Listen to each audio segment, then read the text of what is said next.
নমস্কার, আপনারা দেখছেন ই বাংলা আজ। সঙ্গে থাকুন, ভরসা রাখুন। আজ 26শে জুন অর্থাৎ আন্তর্জাতিক মাদক বিরোধী দিবস। আর এই দিবসকে সামনে রেখে আরামবাগ আবদারি জেলা দপ্তরের উদ্যোগে এলাকায় মাদক বিরোধী প্রচার অভিযান চালানো হয়। এদিন তারকেশ্বরের বাসস্ট্যান্ড সহ এলাকার বিভিন্ন গুরুত্বপূর্ণ স্থানে এই সচেতনতা অভিযান চলে।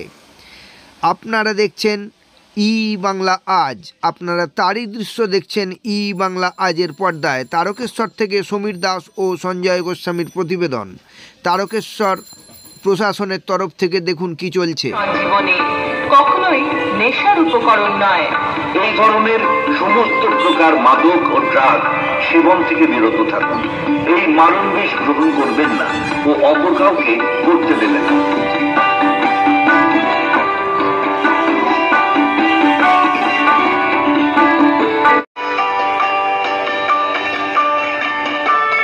মাদকদ্রব্য ও ড্রাগ মুখ্যত 3 প্রকারের। নার্কোটিক ড্রাগ অর্থাৎ বা সেবন আইনত দণ্ডনীয় অপরাধ। এই অপরাধের শাস্তি স্বরূপ সর্বোচ্চ 20 বছরের জেল ও 2 লক্ষ টাকা পর্যন্ত জরিমানা, এবং দ্বিতীয়বার অপরাধের ক্ষেত্রে শাস্তি মৃত্যুদণ্ডও হতে পারে। এ বিষয়ে কোন রকম তথ্যের সন্ধান থাকলে অবিলম্বে নিকটবর্তী আবগারি অফিস বা থানায় খবর দিন।